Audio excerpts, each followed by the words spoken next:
बिस्मिल्लाहिर्रहमानिर्रहीम। अस्सलाम वालेकुम दोस्तों। आज की इस वीडियो में हम बात करने वाले हैं कि मौत को याद करना क्यों ज़रूरी है।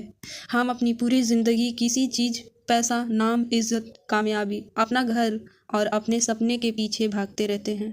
हम आने वाले कल के बारे में इतना कुछ जमा करते हैं, लेकिन उस दिन के बारे में कितनी बार सोचते हैं जिसके बाद हमारा कोई कल इस दुनिया में नहीं होगा।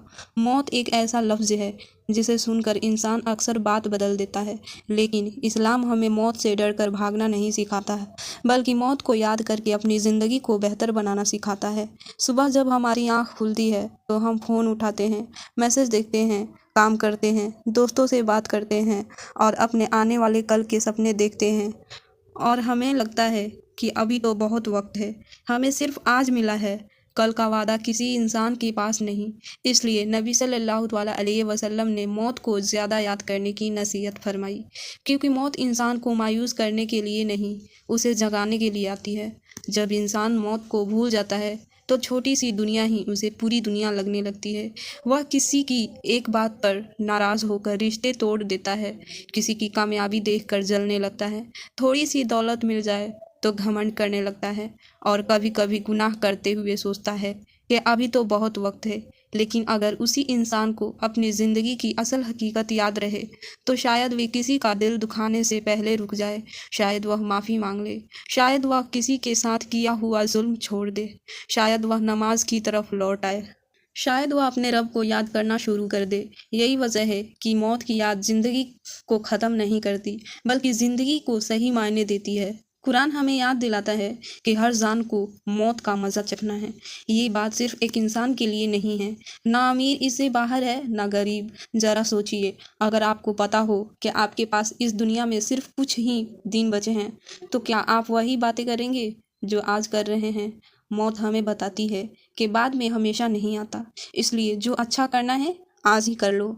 जिस गुनाह को छोड़ना है आज ही छोड़ दो, उसके लिए किसी खास तारीख का इंतज़ार मत करो।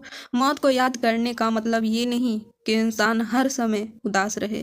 इस्लाम हमें ज़िंदगी से भागना नहीं सिखाता, बल्कि हमें सिखाता है कि दुनिया में रहो, मेहनत करो और अपने सपने पूरे करने की कोशिश करो। अपने परिवार से मोहब्बत करो, हलाल रोज़ी कमाओ, दूसरों के लिए आसानी पैदा करो, लेकिन अपने दिल को दुनिया का कैदी मत बनाओ, क्योंकि ये दुनिया मंजिल नहीं है, सफ़र है। हम अक्सर कहते हैं कि जब मैं बड़ा हो जाऊंगा तब इबादत करूंगा, जब मेरी पढ़ाई पूरी हो जाएगी तब कुरान पढ़ूंगा, जब कामयाब हो जाऊंगा तब सदका करूंगा, जब वक्त मिलेगा तब याद करूंगा। लेकिन शायद हमें ये नहीं मालूम कि वक्त हमारे हाथ में है ही नहीं, हम सिर्फ उसका इस्तेमाल कर सकते हैं, बल्कि मालिक हम नहीं, अल्लाह है। मौत की याद इंसान को एक और खूबसूरत चीज़ सिखाती है। जब हमें पता चलता है कि दुनिया की कोई भी चीज़ हमेशा हमारे पास नहीं रहने वाली, तो हम छोटी छोटी नेमतों की कदर करना शुरू कर देते हैं। माँ की आवाज़, बाप की दुआ, परिवार के साथ बैठना, किसी दोस्त की मुस्कान, सुबह की रोशनी, सुकून की एक सांस, क्योंकि हमें एहसास होता है कि हर नेमत हमेशा के लिए नहीं होती। और फिर आता है सबसे बड़ा सवाल, अगर मौत आनी ही है तो इंसान को किस चीज़ की तैयारी करनी चाहिए? इस्लाम हमें बताता है अपने अमल की, नमाज की, सच्चाई की, माँ बाप के अच्छे व्यवहार की, लोगों के हक अदा करने की, सदक़े की, तौबा की, कुरान से रिश्ते की, और सबसे बढ़कर अपने रब से रिश्ते की, एक खूबसूरत आखिरत की तैयारी बनाने के लिए। तो दोस्तों, अल्लाह ताला हमें गफलत से बचाए, हमारे दिलों को अपनी याद से ज़िंदा रखे, हमारे गुनाहों को माफ़ फरमाए और हमें ईमान और नेक अमल के साथ अपनी तरफ लौटने की तौफीक अता फरमाए। आमीन।